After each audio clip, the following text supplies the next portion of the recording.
program. Mariah, am I saying that right? Mariah Reeves. She is the assistant superintendent here for the Clinton schools. Wes Golden taking some time off, so he decided to send you. He did. Good morning. What's it like working with Wes? I love it. We are great thought partners. We both share such a passion for the kids in our community here in Clinton, and we're doing everything we can to make sure that not only their educational experience, but also just their collective experience in their childhood growing up here in Clinton is as nourishing as it can be. Second time we've had you on the program, so let's refresh a little bit about your background and how you ended up in Clinton. Sure.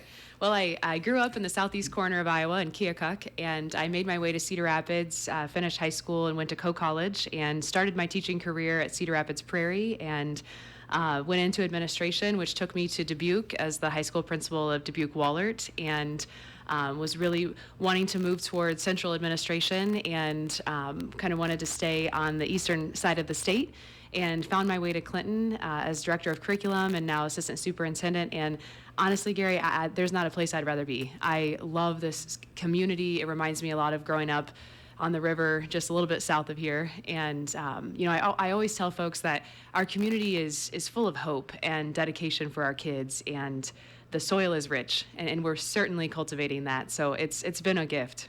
I have a daughter who is getting ready to begin her 25th year in education. I don't believe she has any interest in administration. She's always enjoyed being in the classroom. What was your interest toward administration? Yeah, well, I started as a high school English teacher, and I love that work. I felt the wider impact, the scope of impact in administration was something that was calling me to be able to walk alongside my colleagues and to continue to build their instructional capacity for a wider impact on kids beyond my own classroom. It's something that really fuels me and motivates me to do this work every day. I often explain to folks that it's a gift. I feel really fortunate to be able to have such a widespread impact in our district, and know that Wes and I, working together, we're able to really bring about equitable education for every single student who crosses the threshold of our buildings.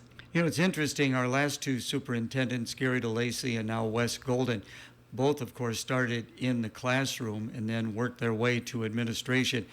Is it beneficial to have been in a classroom before you take an administrative position?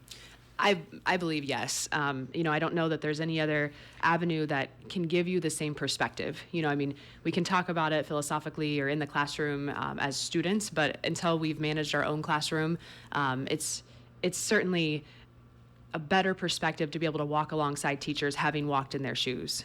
As an assistant superintendent, what are your primary responsibilities, Mariah? Yeah, I typically, up to this point, I've overseen all the curriculum and instruction across the district, and I do mentoring with our instructional coaches, our principals, assistant principals. So I walk alongside administrators, teachers, coaches, and I also have done the HR side of things for our certified staff. So wearing a couple different hats, but my passion is curriculum, and we've been making some great strides across the district to bring about research-based curriculum in every content area or every discipline so that our kids are ready for their future. So since curriculum is your passion, let's talk about that. Absolutely. Why is it your passion? I just find that the instruction is really the meat of what our kids are experiencing in their day-to-day classroom time. And, alongside making sure we have high quality instructional materials, it's also about really cultivating that whole person. And it's just as much for our staff, making sure that they feel seen and valued and appreciated in their work, because we know that if teachers show up with their best, that our kids are only going to benefit from that. And so for me, curriculum, the focus on instructional materials that gear them toward whatever future that looks like for them. I want our kids to walk across that stage at graduation, receive their diploma from Clinton High, and know that that's a launch point into whatever direction their career or their life will take them. And for me, the curriculum is the roadmap for that. To me, curriculum, of course, reading, writing, and arithmetic, but it is so much more than that. I mean, the way you can branch out is just incredible. It is, and we've been really capitalizing on experiential curriculum, this project-based, real-world opportunities for kids to go beyond the walls of the classroom and still earn those traditional course credits while having experiences, at the secondary level in our high school. We've been working toward work-based learning, so our kids are oftentimes in job shadows or internships, or even just having professionals push into our buildings and talk about their career field, because for us, it's about taking kids to the window but not telling them what to see and helping them to visualize what it is they want for their future. And we hope that it's here in Clinton because we want to continue to build that next generation here in our community, but ultimately, it's our job to launch them into a successful trajectory. Visiting again with Mariah Reeves, Assistant Superintendent on FYI. You talk about building a curriculum K through 12. I would imagine each step has got to be so much different. It is. Yeah, we're in the process of adopting high quality instructional materials, or in education, we have so many acronyms. HQIM is this one. And we're talking about, making sure that it's research based, that there's plenty of research going into the science of learning, and that rigor is not negotiable for our kids, because I will tell you that when we put the bar high, kids will meet it. And we have seen such incredible growth over the past year with our adoption in elementary language arts or English. And we're moving in that direction, middle school, high school, because I always say if we're putting all the pieces in place for our kids curricularly, they can't help but finish the race. We are on a fast track of surpassing the state average for graduation at Clinton High. And we're seeing great movement. You are indeed passionate about this. I am. I would imagine you get a chance to get outside the office to go to the schools. What's that experience for you like? That's the most nourishing part of the work. I try to get in the schools every day if I can. I'm often in there walking alongside teachers, visiting classrooms, because that's where the magic happens. I mean, that's the work. And for me, there's some stuff that demands office time, but as often as I can get out into the building, certainly on a weekly basis, I want to be a leader who's alongside and not necessarily in front or behind, but that visibility excuse me, and that ability to walk alongside our teachers and see the curriculum in action is so gratifying to know that our kids are learning at such high levels. Putting together the curriculum, who do you get the feedback from? Is it the teachers? Is it the parents? Is it the students? Sure. It's a multifaceted process. We have curricular committees, so teacher leadership committees, where teachers opt to be a representative of their respective grade level. They do an intense review process with an evaluation where we see that the curriculum is at a particular level of rigor. Our principals are heavily involved in that process, and then we go through a determination where we select a curriculum and we work toward implementation over 1 to 2 academic years. It's go slow to go fast. What sources do you go to put something like this together? Sure. Well, we use a science-based rubric or evaluation sheet where we are vetting different curricular products to make sure that they meet our expectations with diverse representation in the curriculum, that we're capitalizing on meeting all kids where they are. And we look at the science of reading and the science of learning, 2 different schools of thought that help us understand that this curriculum is at the level that our kids need. And then we vet it for usually over the course of an academic year before we ever make that determination. Again, visiting with Mariah Reeves. Going to take a break for the weather right now, brought to you by Housing Gay and Wearing Gay Insurance. Chamber of Commerce pipe weather for today. Partly cloudy skies, a nice breeze out of the northwest, and temperatures climbing into the mid-70s this afternoon. Windows open for a very comfortable night tonight. Mostly clear skies and overnight lows in the mid-50s. With your Storm Track 8 weather impact forecast, I'm meteorologist Andrew Stutzky. Right now we're at 64 degrees. We have northwest winds better than 10 miles an hour. Our update brought to you by Housing Gay and Wearing Gay Insurance. So you call your virtual insurance company to ask a simple question about your policy, but now you're on hold listening to this music while you wait and wait. Auto Owners works with local independent agents who tailor coverage to meet your needs and pick up the phone when you call, because you shouldn't be on hold so long that you memorize the music. That's simple human sense. See Housing Gay and Wearing Gay Insurance in Fulton. Phone 815-589-2255 or stop in today. Again, our guest, Mariah Reeves. She is the Assistant Superintendent of Schools. Summer is underway, and I know you're still active in the summer. It is. We are certainly working beyond the bell. I just talked with our middle school principal, Andy Princeton, and our high school principal, Teresa Schultz, yesterday to get an update. Superintendent Wes Golden and I were in conversation with them about our summer school efforts. And we have recovered over 95% of all credits for our kiddos who maybe didn't finish as strong as we would like right in the end of the school year, but they came back these past 2 weeks and they were able to earn those credits. And we are well over 93% on track for graduation at Clinton High, which is over the state average, and that's really exciting. And then to pivot toward our younger kiddos, we have Camp Royalty, our Clinton Community Schools summer camp, and we're serving over 250 Clinton kids every day in the summer at no cost to the families, which we're really proud of that. That is so very important, no doubt about that. You hear summer slide. Talk a little bit about that. That's actually something that we've been trying to strategically navigate because, we want kids to lean into summer and have a great opportunity. We also want to make sure we don't have any learning loss. And so one thing that our camp director, Molly Jones, with our youth, this is predominantly our elementary age kids, we have curricular stations or these opportunities for kids to engage in reading and math activities every morning of the week. So for 2 hours a day, they go through these math and reading stations before they kick it out to a field trip. And so we try to make it as fun as we can, but we're really trying to close that gap because we know June and July, as optimistic as I would like to be about them cracking the book every morning, I also want to be realistic. But with serving over 250 kids in our district every morning, I'm optimistic that these reading stations that we've implemented will help narrow that learning loss gap as you talked about the summer slide.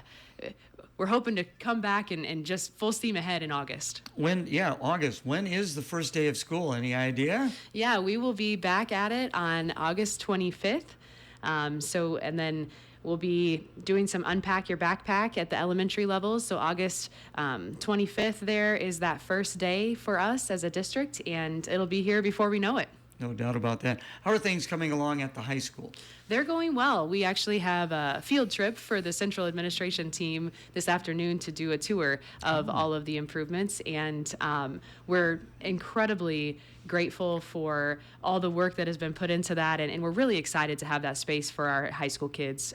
We should be looking at sometime this fall. I don't want to jinx it by giving a particular date, but I know that the companies are working hard and we're being great stewards of the financial side of things to stay under budget and just continue to move forward because this is going to be a state-of-the-art facility for our students. Oh, it's going to be incredible.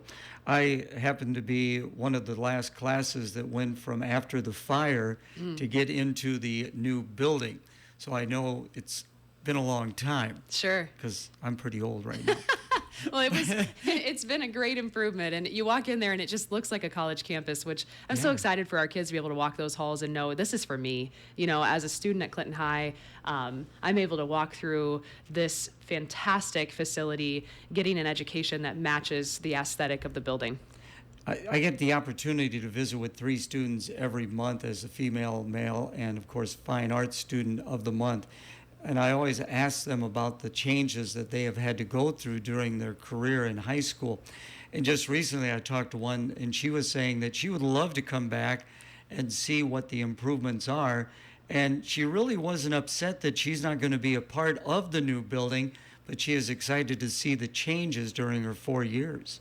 Yeah, absolutely. For us, it's this evolving process, and it's been a work in the making. And so for kids who won't get to walk those halls when they're on the finished side of things, we welcome our alumni back all the time. We want families and folks who walk those halls in a different era to come back and enjoy the evolution of our new space. Of course, doing the play-by-play of most of the athletics for Clinton High School, I had an opportunity to see that new weight room, and that is like a small college facility. Oh, it's phenomenal. And just to see the numbers, too, of the way that we've been able to increase the fitness and the emphasis for our kids to take that strength and conditioning track. We've got lists of kids who can't wait to get into those strength classes and to see that developmental side of our student athletes and our students more generally, not necessarily just the kids who are out on a sports team, but we've seen kids engage in that new space. And special thanks to Mike Griswold and the team, because the way that the community came together to make that space a reality is really a gift. Yeah, and there's no doubt the way the community came together, because that passed overwhelmingly. Just amazing when some school districts have trouble passing a bond referendum. We're really fortunate. I feel that Clinton really wraps their arms around us as a school district and believes in our mission and our vision and, empowering all future ready, and we're all moving in the same direction. We're getting excited about the new addition, but I like the adoption of the old. As a 1972 graduate, I can remember the importance of WJ Your Gymnasium, and the improvements that have made at the gym are very, very good.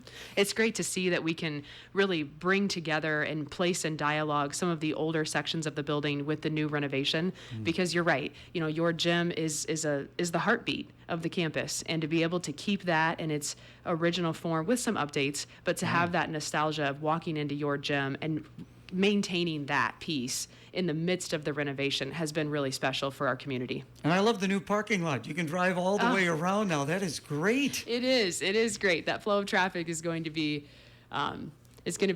definitely a perk when it's all finished. Again, visiting with Mariah Reeves. Well, we talk about Clinton High School. How are some of the other campus sites coming along? I know most of them are still relatively new. They are. I talk with folks from other districts, and they're always commenting on how we at Clinton Schools have such beautiful facilities. And every elementary building that we have, our Educational Advancement Center, or EAC, as an extension of Clinton High, Clinton Middle School, we really have great facilities. Our kids are fortunate to be able to walk the halls of such great buildings. And again, it's the community support. It's our district working diligently and our maintenance team to maintain those spaces, because we want our kids to feel comfortable structurally too in our classrooms. And we know that we're achieving that, which is wonderful. Appreciate your time. Is there anything that you would like to add to the program that we have not brought up, Mariah? I just am grateful for the community support and continuing to walk alongside us here at Clinton Schools. We feel that support. We know it's there, and our doors are always open. Superintendent Golden and I are always available and willing to have conversations with folks to be able to share our vision and our mission, and we're grateful to be serving the kids of Clinton. Love to have you in town, but you're an assistant superintendent. Would you like to move up to a superintendent position someday? I would, yes. That is certainly a goal of mine. And in full transparency, I would be honored to continue serving here in Clinton. I have a deep passion for Clinton schools, and this is where I want to be. Very obvious about that. Again, thank you so much for coming in today. Thanks, Gary. I appreciate it.